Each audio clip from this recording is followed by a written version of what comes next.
bozala wa bolandaka awa ngota na émission oyo ma mariage na bino bolingi animation na fête bolingi image bien c'est cordi et ça la bien tchete liliete talandenge tchebandeko mbote mingi o mabota na bino banso bozui mokano ya olanda biso lisusu lelo na nouveau numéro ya magazine bino Kodire communication en direct kafu na kafu o pesa mangala bino ndeko Serge Poba ya Bapobele shaft ya ba shaftele ya Maniolo famille bampiaka sans valeur tina tezana tina potina te eleki tina na tina miso mibale etalaka kati ya molangite lo sako lichete liniete talandenge chebandeko trois activités de suite et pas il y a conseiller du gouverneur de province du Congo central en charge il y a sport et loisirs et jeunesse, maître Dédé Lona, bandeko bota la ndenge misala oyo zali ko salema na côté nae. Dans son cabinet de travail, maître Dédé Lona, conseiller du gouverneur de province, reçoit ce mercredi 28 septembre courant la délégation du conseil provincial de la jeunesse Congo central venue lui déposer le rapport du colloque organisé récemment au centre de jeunes de Mikondo. Vous savez que le 10 septembre dernier, il y a eu un colloque au centre des jeunes organisé par le conseil provincial de la jeunesse et ces colloques étaient animés par Maître Dédé qui est le conseiller du gouverneur en charge de la jeunesse. Au cours de ces colloques, le conseiller du gouverneur a présenté la vision de son excellence, monsieur le gouverneur, Dr Guy Bandou, auprès de la jeunesse et on devrait en principe déposer notre rapport étant conseil provincial de la jeunesse. C'est ce que nous venons de faire aujourd'hui. Oui, dans ces rapports, nous avons noté les désidérata de la jeunesse. Parce que la jeunesse sur place avait présenté le désidérata auprès du conseiller du gouverneur, de son excellence, monsieur le gouverneur. Et le conseiller, maître Dédé, lui aussi, était à la hauteur ces jours-là, parce que c'était lui qui avait le micro, c'était lui qui a expliqué la vision de son excellence, monsieur le gouverneur, auprès des jeunes. Nous profitons de cette occasion pour lancer un appel à la jeunesse du Congo central. Tous les responsables, préparez-vous déjà parce que la semaine prochaine, il y aura un communiqué officiel et vous aurez des invitations. Nous aurons une réunion d'évaluation parce que c'était une activité organisée, pilotée par l'autorité provinciale. Invité par le conseiller Dédé Lona pour apporter de l'éclairage sur la transformation de l'espace réservé au terrain de basketball du centre de jeunes de Mikondo à un véritable parking, Monsieur Augustin Mavungu Poiti, directeur du centre, ce dernier a au cours de cette entrevue présenté ses moyens de défense. Le centre, depuis belle lurette, a de sérieux problèmes de fonctionnement parce que ce centre n'est pas subventionné. On peut rendre service à la population quand ils viennent avec les véhicules, comme ça se fait dans d'autres...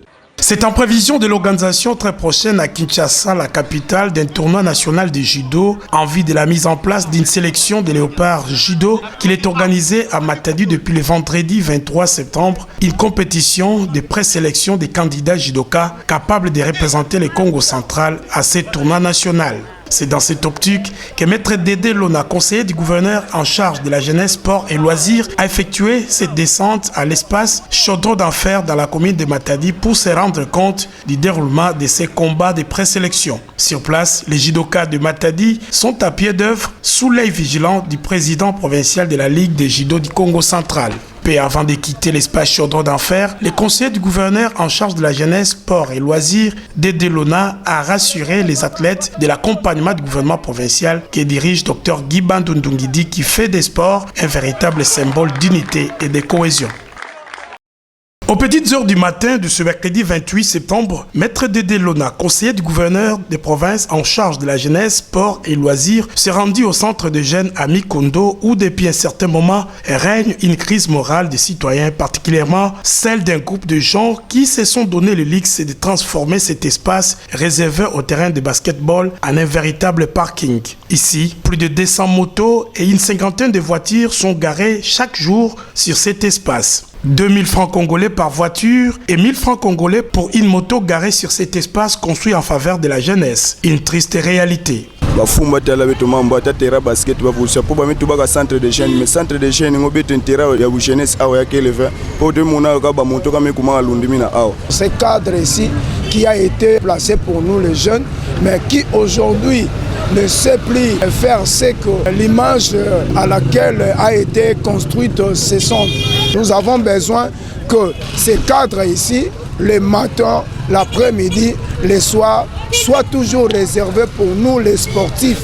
Parce que c'est un cadre de la jeunesse. Nous voulons pratiquer nos sports, nous voulons faire nos conférences et consorts. L'état de lieu, la jungle, ne semble pas étonner le dirigeant politique à l'instar du gouverneur Guy Bandundungidi qui, à travers son programme d'action prioritaire, tient à l'encadrement de la jeunesse sous toutes ses formes. Mais qui sont ceux qui perçoivent ces frais et dans quel compte sont-ils logés? À ces questionnements, les communs des mortels pensent qu'il est grand temps pour que les autorités compétentes mettent en place une commission devant enquêter sur cette affaire. Car le Congo central n'est pas et ne restera jamais un véritable Far West. Monsieur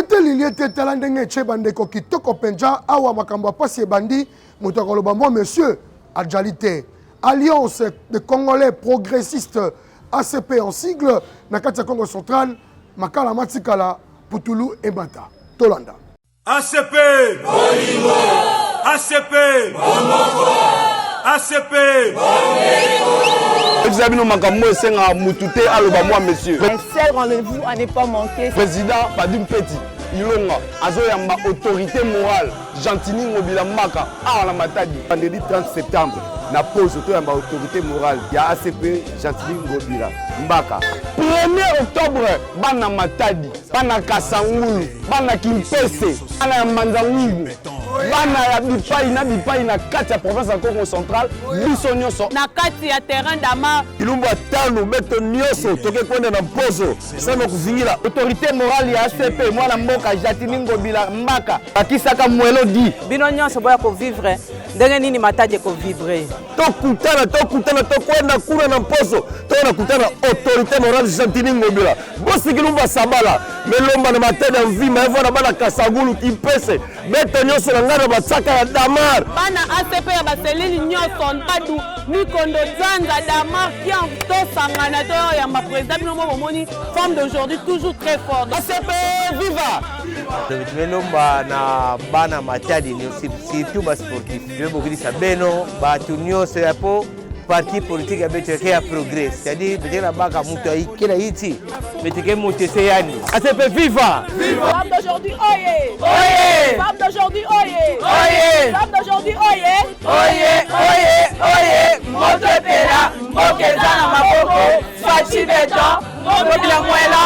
Soyez les bienvenus. Izulu ya mbote boye imalamu no kwisa mbote karibu kwetu totosangana totombola mboka na biso na CP bomboto bondeko bomoko lichete liliete tala ndenge che bandeko pasi mingi na mitema awa kodir e mbangu na kata territoire ya Mwanda pona ko lakisa bino esika oyo Malusanga bandeko awa bazo nyoko malikambo mai plus de 40 ans bazara toujours la souffrance ya mai.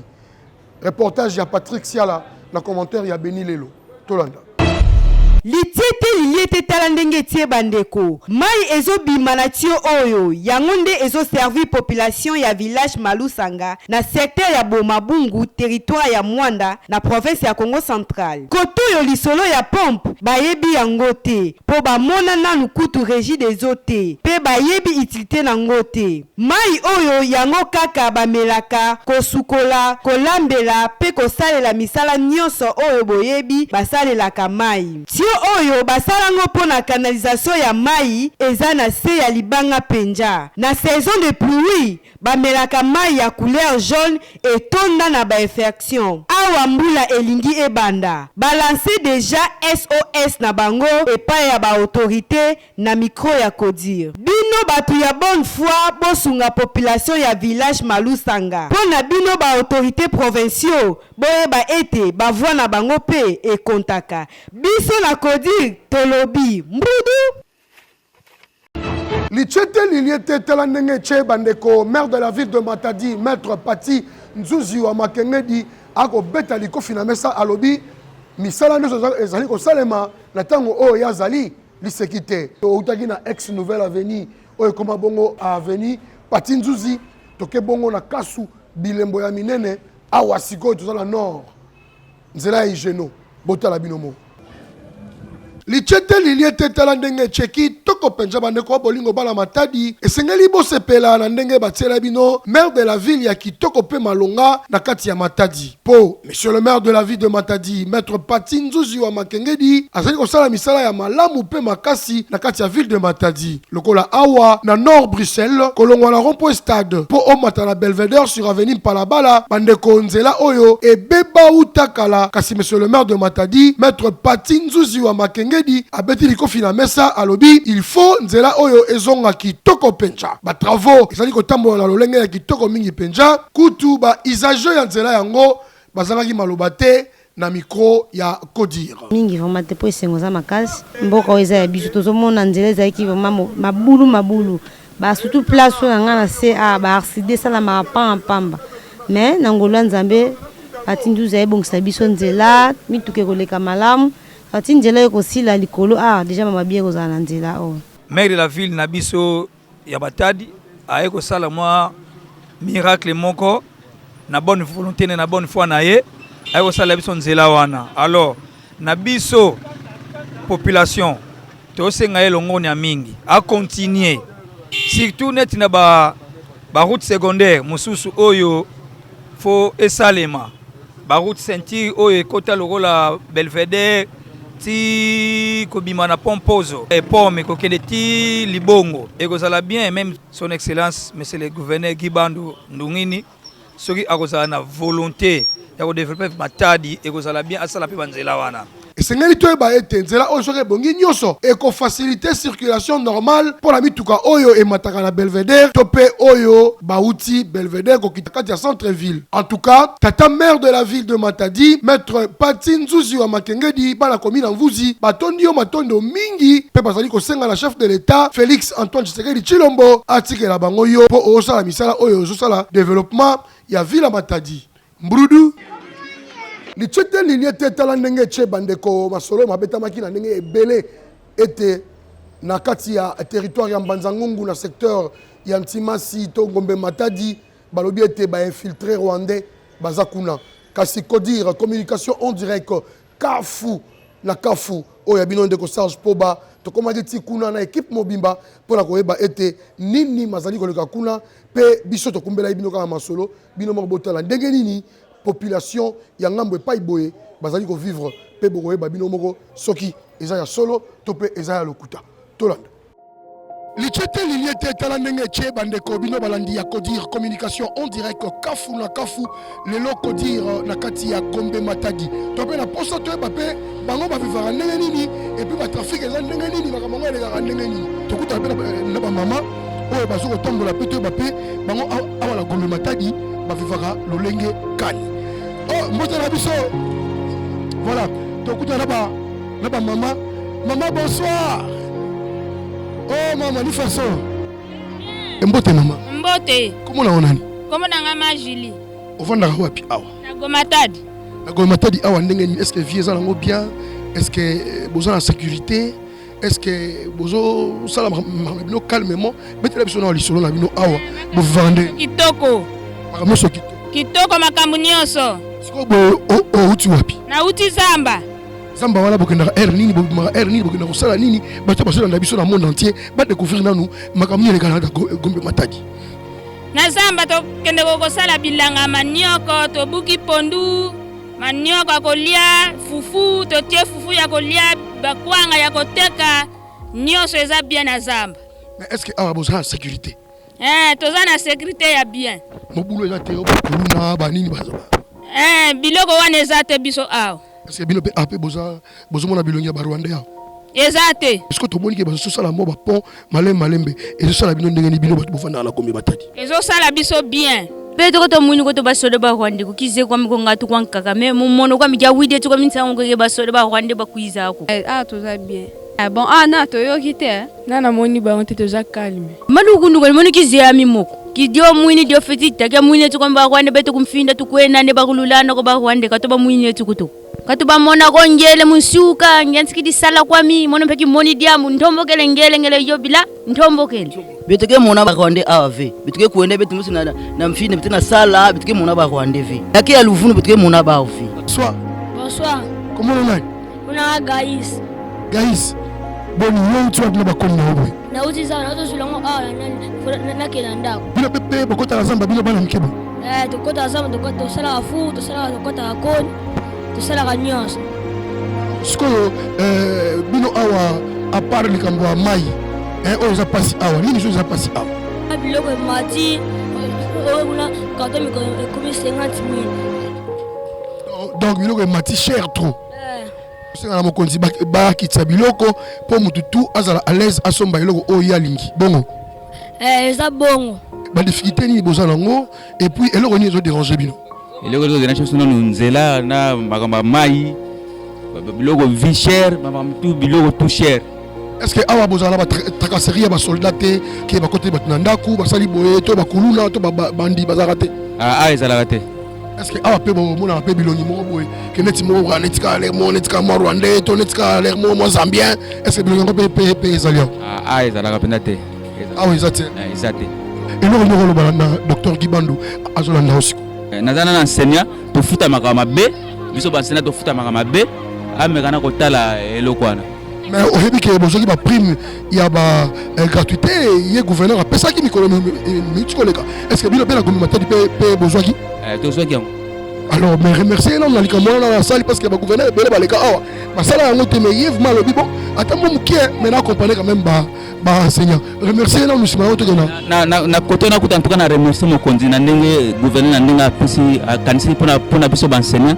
En tout cas merci mille. Alors eloko nyoko loba epana ye po ayoka yo pe asalela yango pona lokumu ya bana Gombe Matadi. Eloko na kosenga na gouverneur pona bana Gombe Matadi atala nanu difficulté to zanango mai ezate banzela ya mabe kutu yozo mona bino bomonika Gombe Matadi soki bokena bamboko eza pemeni banzela ezala kasute o nzela mpioko yo route nationale numéro 1 o kendati bandana kuna nzela mpioka. Donc soko ke kuna impraticable donc moyo kuto chata atana makolo zo donc soko ke na makolo passe kamine ko magate ba moto kutu difficulté ba vélo kutu moyete donc atala na nini pona nzela wana. Donc bandeko na kati ya Gombe Matadi voilà donc à peu près na mokelango eloko donc maye elegaka awa balobi baza kimia sécurité eza vraiment kitoko et puis courant na bango eza kitoko mais baza na problème ya mai et puis likambo ya ba prix lichete liliete tala ndenge chebandeko kitoko penja bino bato bolanda magazine Codir communication en direct kafu na kafu to lelo yo na kati ya nzela oyo elongwe banana mbanza ngungu poto ke ne tina antimasi to ke kotala bana antimasi ba vivara ndenge nini frontière wana ezara ndenge ni trafic ezara ndenge nini mais to koleka par nkamba mais loko moko c'est pas biso to komi awa to la fois passer en nkamba mais mbalo to kuti ba pont ezali ko salema cela veut dire que misala ezali ko salema malembe na makasi ya gouvernement national bandeko misala ezali ma kitoko to ce que ne sco vers Ntimasi to que ne kotala bana Ntimasi ba vivara ndenge nini bandeko bozala toujours branché parce que lelo bo découvrir mingi na kati ya Codir.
mission qui nous a été confiée par son excellence le Dr Iban, le gouverneur de province, qui nous a envoyé justement ici pour nous assurer de faire taire les rumeurs selon lesquelles il y aurait de l'insécurité dans cette zone, de rassurer la population et de rassurer tout le monde que nous sommes en terre sainte et cette région, on est au territoire de Manzamou et que tout est canalisé, tout est sécurisé. Nous sommes accompagnés bien sûr de l'armée.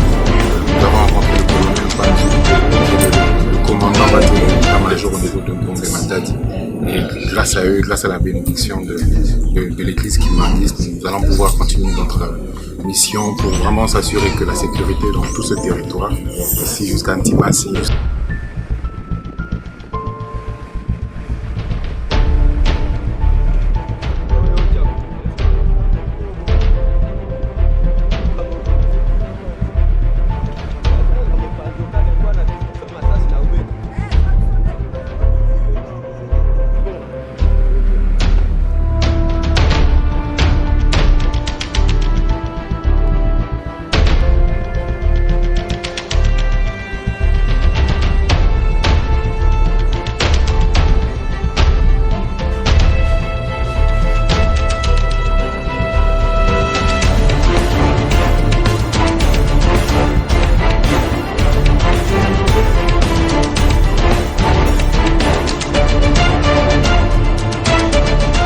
na bino ke tokoya tina Ntimasi na secteur Ntimasi awa toza bongo na kati ya Mbanzango yo esika oyo toyeko tuna parce que base militaire ezali awa masolo ebetamaki ebele na ba réseaux sociaux ebetamaki na ba bisika ebele balobi ete awa na niveau ya secteur ya Ntimasi précisément na Mbanzango yo ke basoda rwandais bali awa o tokomi awa bandeko ezali kama ya kolobela mingi te Santu Thomas Buka Mona Buka Kutila Simba on a appelé les ça la biso des ordres comme tel.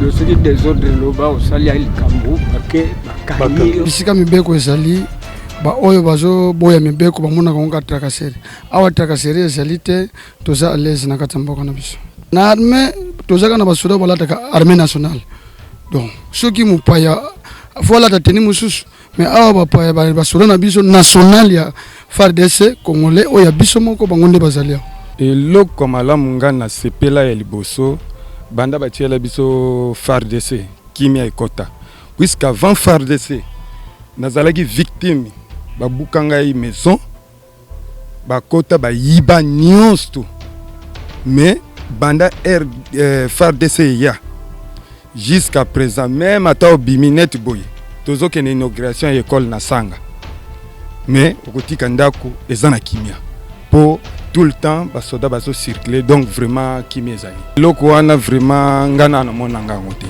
en plus to vanda na bango to vivaka pe bien to vivaka vraiment bien lichete liliete tala ndenge che bandeko kitoko penja culture na kati ya Ville Matadi na makasi ya le grand prêtre l'homme du moment Giro Mbenza na avec son associé tonton Yembongo bandeko ba betsaki bongo Italia Musica orchestre ya kitoko oya komi na Nzanza kasi betaki bongo le 24 septembre na kati ya Delicat na resto Delicat en tout cas bandeko bilomo bolandaki ba publicité kasi botala moi restitution ya moke botala ndenge ambiance ezalaki mokolo wana kitoko wapi. Merci beaucoup la presse Kindombe na confirmer nga moke ki se vidéo na nta pesho wangongo balobi ke yonde nzungu ba faire kasi na mona yango. Merci beaucoup totalement.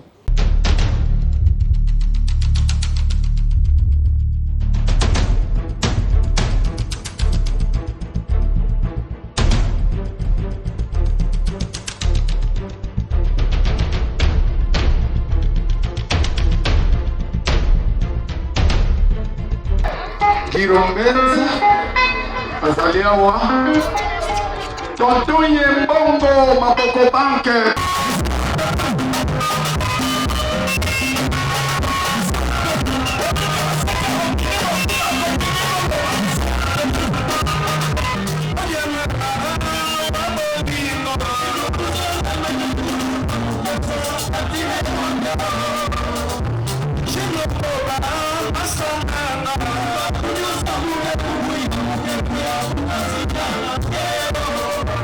Girombenza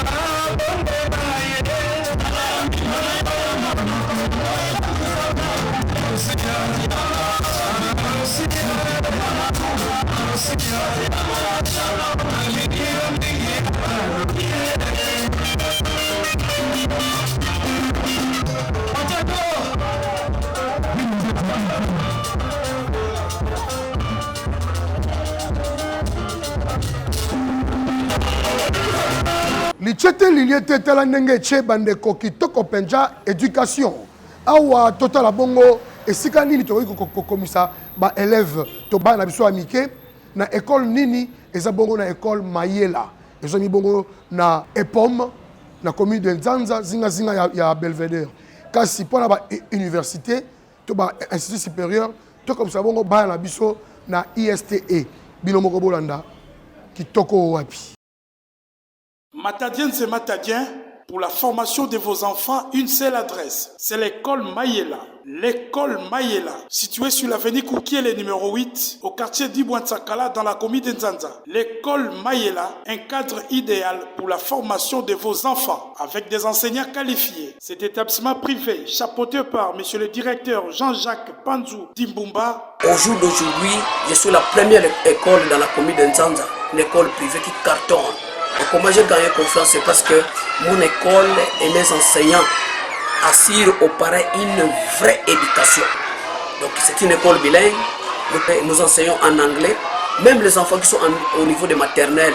Et d'ailleurs j'aime mieux parler avec les enfants qui sont en maternelle parce qu'ils captent facilement, ils s'expriment facilement en anglais. Si les parents continuent à me retenir à la tête de cette école, c'est parce que je ne blague pas avec les enseignements. Et moi-même et mes enseignants, nous abattons un travail de titan. Nous sommes allés aux examens TENAFEP. Les examens TENAFEP qui se sont passés. Nous sommes sortis de l'école. C'est nous où nous avons sorti lauréat. Le premier a fait 91 dans l'ensemble. Mais avec les tests de TENAFEP, si on voit, avant même la délibération, il avait fait 50 sur 50. Puis les points de l'école, il a fait 91. Et nous avons fait 100%. C'est tout le monde qui avait servi. Les parents. À partir de là, nous avons renoué. Confiance est la plus excellente. Existe depuis 1986. Sur l'initiative de son promoteur, Congo Mbenza Michel, l'école Mayela, un véritable cercle de l'éducation dans la ville portuaire de Matadi. Pour tout renseignement, appelez au 085 026 97 73 089 55 23 868 089 50 88 542. L'école Mayela, un cadre idéal pour la formation de vos enfants. Toi t'es dans les mains sans